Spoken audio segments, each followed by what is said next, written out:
topik yang sedang ramai diperbincangkan oleh warganet. Ini dia. Jadi ini kemarin yang dipanggil oleh Presiden nih, Marcel dan pemirsa, yaitu Ignatius Jonan.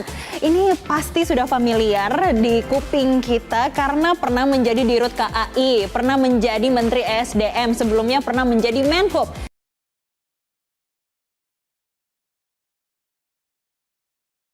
Halo teman-teman, kali ini kita akan membahas sosok yang dikenal sebagai manusia lapangan dengan segudang prestasi.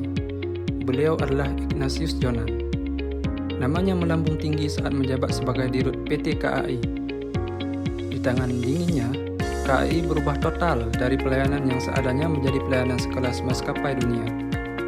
Gebrakan-gebrakan ikoniknya seperti menghapus pedagang asongan di kereta, sterilisasi stadion, dan perbaikan toilet stasiun menjadi standar baru pelayanan publik di Indonesia. Berkat prestasinya, beliau dipercaya menjadi Menteri Perhubungan dan Menteri Energi dan Sumber Daya Mineral. Sebagai menteri, beliau dikenal keras kepala dalam hal keselamatan dan sangat pro terhadap penggunaan APBN untuk kesejahteraan rakyat banyak. Sebagai ASN, banyak nilai-nilai berakhlak yang dapat kita ambil dari beliau. Antaranya, yang pertama, berorientasi pelayanan.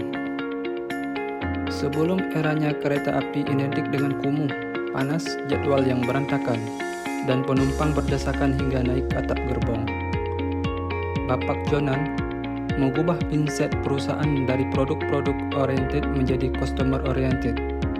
Ia memasang AC di semua kelas kereta, termasuk kelas ekonomi, memastikan toilet bersih, dan melarang penumpang merokok di dalam gerbong. Terinspirasi dari Bapak Jonan, ASN harus menempatkan masyarakat sebagai prioritas utama. Pelayanan tidak boleh diskriminatif, seperti halnya Bapak Jonan yang memperhatikan kenyamanan penumpang kelas ekonomi, bukan hanya eksekutif. ASN harus peka terhadap ketidaknyamanan masyarakat dan proaktif memberikan solusi yang manusiawi. Yang kedua, akuntabel. Bapak Jonan memberantas praktik percaloan tiket yang sudah mengakar puluhan tahun dan menertibkan pedagang asongan di stasiun demi keamanan penumpang.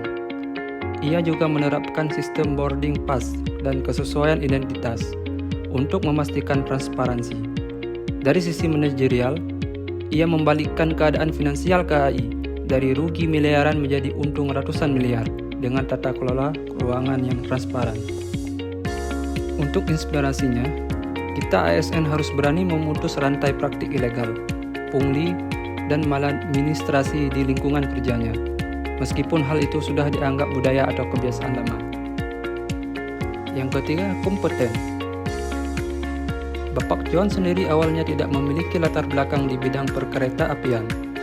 Namun, ia turun langsung ke lapangan untuk belajar, memahami teknis operasional, dan mengenali permasalahan dari akar. Ia juga menuntut jajarannya untuk bekerja secara profesional dan tidak segan mencopot pejabat yang tidak mampu memberikan hasil kerja yang sesuai standar. Inspirasi untuk ASN yang dapat kita ambil adalah latar belakang pendidikan atau jabatan bukanlah alasan untuk berhenti belajar. ASN dituntut untuk mau turun ke lapangan, memahami masalah secara empiris, dan terus meningkatkan keahlian teknis maupun manajerial agar dapat memberikan kinerja terbaik. Harmonis. Menghargai setiap orang, apapun latar belakangnya, suka menolong, dan membangun lingkungan kerja yang kondusif. Jonan mendobrak budaya birokrasi yang kaku dan feodal di tubuh KAI. Kisah ikoniknya adalah ketika ia rela tidur di kursi penumpang atau di musala stasiun saat memantau arus mudik, menyamakan kedudukannya dengan para staf di lapangan. Ia juga secara signifikan menaikkan gaji dan kesejahteraan pegawai KAI yang berkinerja baik.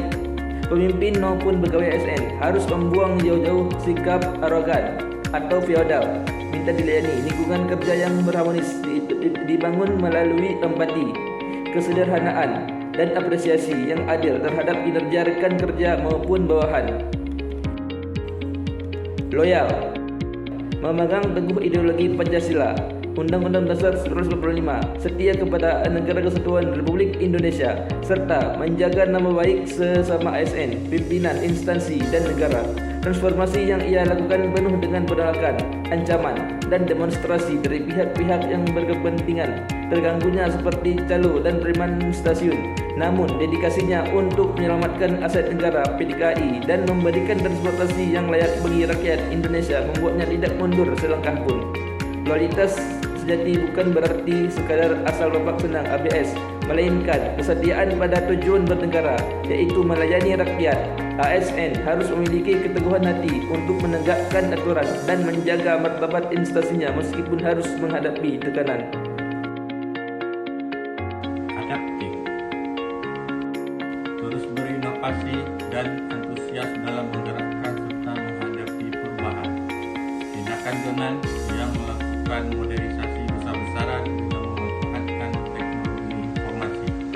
Sistem pembelian tiket yang manual dan rentan calo diubah menjadi sistem online yang terintegrasi dengan minimarket dan aplikasi. Inspirasi untuk ASN tidak boleh gagap teknologi dan tidak boleh terjebak dalam zona nyaman. Harus selalu ada inovasi untuk memangkas birokrasi yang berbelit-belit melalui digitalisasi sehingga pelayanan menjadi lebih cepat, murah, dan mudah diakses. Kolaboratif, membangun kerjasama yang sinergis. Tindakan Jonan mengubah wajah stasiun dan memberantas jalur tidak mungkin dilakukan oleh KAI sendirian. Jonan menggandeng TNI, Polri, dan pemerintah daerah untuk melakukan penertiban secara terukur namun tegas. Ia juga bekerja sama dengan berbagai pihak swasta untuk memperluas jangkauan penjualan tiket. Inspirasi untuk ASN, ego sektoral harus dihilangkan. ASN maupun instansi pemerintah harus sadar bahwa penyelesaian masalah publik membutuhkan sinergi dan kolaborasi dengan instansi lain, aparat penegak hukum, sektor swasta, dan masyarakat itu sendiri. Transformasi PT KAI oleh Ignatius Jonan membuktikan bahwa birokrasi dan perusahaan di Indonesia bisa memberikan pelayanan berkelas dunia. Kuncinya terletak pada leadership yang kuat, eksekusi yang konsisten, dan internalisasi nilai-nilai kerja yang berpusat pada masyarakat, yang saat ini dirangkum oleh pemerintah dalam bentuk core values yang bernama berakhlak. Demikian penjelasan dari kelompok kami, peserta Laksar CPNS 2025 Angkatan 19. Semoga kita bisa menjaga amanah untuk menjadi ASN yang berakhlak.